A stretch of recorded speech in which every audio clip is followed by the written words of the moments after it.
आपको याद है वो पुरानी फिल्मों की माँ, चाची या नानी जिनके किरदार स्क्रीन पर आते ही जिंदा हो जाते थे। हम बात कर रहे हैं लीला मिश्रा की, जिनका अंदाज ही कुछ ऐसा था कि दर्शक बस देखते ही रह जाते थे। कभी साड़ी का पल्लू संभालने का उनका खास स्टाइल, तो कभी दमदार डायलॉग से सबका ध्यान खींच लेना। एक बात की दाद दूंगी बेटा, भले 100 बुराइयां हैं तुम्हारे दोस्त में, फिर भी तुम्हारे मुंह से उसके लिए तारीफ ही निकलती है। हर सीन में उनके एक्सप्रेशंस जान डाल देते थे। माँ, चाची या नानी के रोल तक सीमित नहीं, हर बार कुछ ऐसा कर जाती जो सीधा दिल को छू जाए। हिंदी सिनेमा की इस लाजवाब अदाकारा ने पूरे 5 दशक तक अपने हुनर से लोगों के दिलों पर राज किया।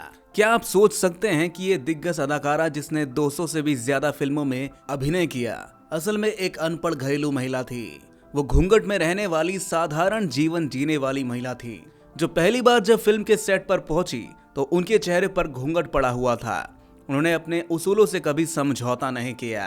अपने करियर की शुरुआत से ही उन्होंने ठान लिया था कि वह किसी भी फिल्म में रोमांटिक सीन नहीं करने वाली। ये सिर्फ एक फैसला नहीं था, ये उनका जीवन भर का सिद्धांत बन गया। उनके लिए फिल्मों में काम करना सिर्फ एक नौकरी थी, जो घर का खर्च चलाने के लिए जरूरी था। 12 साल की मासूम उम्र में उनका ब्याह हो गया। 17 की उम्र तक वो 2 बच्चों की मां बन चुकी थी। ये वो समय था जब उनके पास कोई सपने नहीं थे, कोई ख्वाहिश नहीं थी। वो अपनी जमींदार बहू वाली जिंदगी में खोई थी, लेकिन किस्मत को शायद ये मंजूर नहीं था। गांव की ये सादगी भरी महिला, जिसने कभी अपने सपनों की कल्पना भी नहीं की थी, धीरे धीरे सिल्वर स्क्रीन पर चमकने लगी। लीला मिश्रा, जो कभी सिर्फ अपने परिवार की जिम्मेदारियों में उलझी रहती थी, हिंदी सिनेमा की मौसी बन गई। उनका चेहरा, जो कभी घूंघट के पीछे छिपा रहता था, अब करोड़ों लोगों के लिए पहचान बन गया।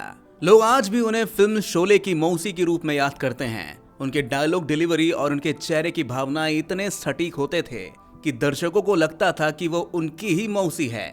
लीला मिश्रा के किरदारों की खासियत ये थी कि वो कभी भी एक जैसे नहीं लगते थे।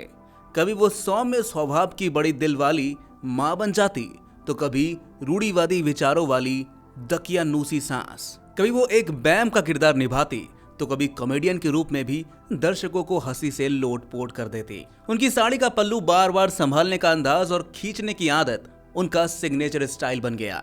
लेकिन पर्दे के पीछे की लीला मिश्रा उतने ही साधारण थी जितना कोई आम महिला हो सकती है। वो शूटिंग पर टिफिन लेकर जाती, दिन भर काम करती और शाम को घर लौट आती। उन्हें कभी फर्क नहीं पड़ता था कि वो किस सुपरस्टार के साथ काम कर रही हैं। ना वो फिल्में देखने थिएटर पर जाती थी और ना ही किसी पार्टी में शामिल होती थी। एक बार उन्होंने एक इंटरव्यू में कहा था, मैं टिकटों और टैक्सियों पर पैसे खर्च नहीं करती। मुझे अच्छा खाना और घर पर रामायण पढ़ना ज्यादा पसंद है। उनकी ये सादगी उन्हें औरों से अलग बनाती थी। अब बात करते हैं लीला मिश्रा की शुरुआती जीवन की। 1 जनवरी 1908 को उत्तर प्रदेश के रायबरेली जिले के जैस नामक क्षेत्र में जन्मी लीला मिश्रा का बचपन बेहद सामान्य था। उनके पिता एक जमींदार और माँ एक साधारण सी गृहिणी। उस दौर में लड़कियों की शिक्षा पर कोई ध्यान नहीं दिया जाता था। लीला भी कभी स्कूल नहीं गई। महज 12 साल की उम्र में उनकी शादी वाराणसी के रहने वाले राम प्रसाद मिश्रा से करा दी गई। शादी के कुछ ही सालों में 15 साल की उम्र में वो पहली बार मां बनी और 17 की उम्र तक वो 2 बच्चों की मां बन चुकी थी। वो एक रूढ़िवादी समाज से ताल्लुक रखती थी, लेकिन उनके पति राम प्रसाद एक मॉडर्न सोच वाले व्यक्ति थे। राम प्रसाद का अक्सर बॉम्बे आना जाना लगा रहता था। वो कश्मीरी नाटकों में काम करते थे और साइलेंट फिल्मों में छोटे मोटे किरदार निभाते थे। ये वो दौर था जब साइलेंट फिल्मों का युग खत्म हो रहा था और बोलती फिल्मों की शुरुआत हो रही थी। राम प्रसाद के एक दोस्त मामा शिंदे, जो दादा साहेब फाल्के की फिल्म कंपनी में काम करते थे, उन्होंने एक दिन लीला को देखकर कहा, इन्हें फिल्मों में काम करना चाहिए। राम प्रसाद पहले तो चौंक गए और बोले, लीला कभी नहीं मानेगी। लेकिन धीरे धीरे उन्होंने अपनी पत्नी को मना ही लिया। यह निर्णय आसान नहीं था। उस समय महिलाओं का फिल्मों में काम करना समाज में बुरा माना जाता था। परिवार और समाज के विरोध के बावजूद राम प्रसाद ने अपनी पत्नी का साथ दिया। 1936 में दोनों ने फिल्म सती सुलोचना साइन की। फिल्म में राम प्रसाद को 150 रुपए महीने की तनख्वाह दी गई थी, जबकि लीला को 500 रुपए महीना। ये अंतर इसलिए इतना बड़ा था क्योंकि उन दिनों फिल्मों में महिलाओं की भारी कमी थी। जब लीला पहली बार स्टूडियो पहुंची तो उन्होंने घूंघट डाल रखा था। उनकी झिझक और डर उनके हर कदम में झलक रहा था। वो सिर्फ अपने परिवार की आर्थिक मदद के लिए नौकरी करने आई थी। स्टूडियो में कुछ लोगों ने उनका मजाक उड़ाया तो कुछ ने उन्हें प्रोत्साहित किया।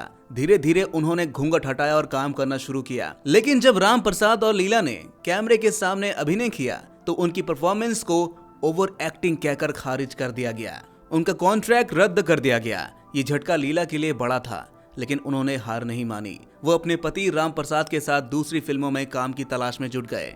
फिल्म इंडस्ट्री का माहौल लीला के लिए अजीब और असहज था। उन्होंने देखा कि पराये मर्द महिलाओं को छूते हैं और इसे सीन की डिमांड बताया जाता है। लीला के लिए ये सब सहन करना आसान नहीं था। उन्हें कई लीड रोल्स ऑफर हुए, लेकिन ऑन स्क्रीन रोमांस के चलते उन्होंने उन्हें ठुकरा दिया। उन्होंने फिल्म होनहार साइन की, लेकिन उनके उसूलों के कारण विवाद खड़ा हो गया। कॉन्ट्रैक्ट के कारण कंपनी उन्हें फिल्म से निकाल नहीं सकती थी, इसलिए 18 साल के लीला को अभिनेता की मां का किरदार मिल गया।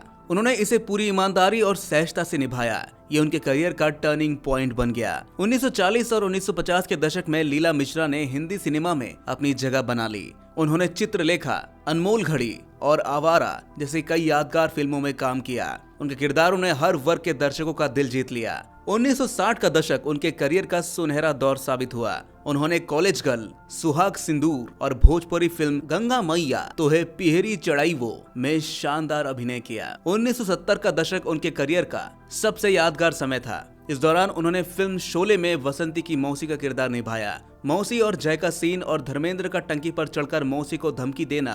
देख लेना गाँव वालों, when I dead, police coming, बुढ़िया going jail, in jail, बुढ़िया चक्की pissing and pissing and pissing and pissing and आज भी दर्शकों को गुदगुदाता है। उन्होंने इसी दशक में जय संतोषी माँ, गीत गाता चल और शतरंज के खिलाड़ी जैसी फिल्मों में भी शानदार किरदार निभाए। 1980 का दशक आते आते लीला मिश्रा 70 की उम्र पार कर चुकी थी, लेकिन उनका अभिनय का जज्बा अभी भी वैसा ही था। उन्होंने नानी माँ जैसी फिल्मों में काम किया, जिसके लिए उन्हें मॉस्को फिल्म समारोह में सर्वश्रेष्ठ अभिनेत्री का पुरस्कार मिला।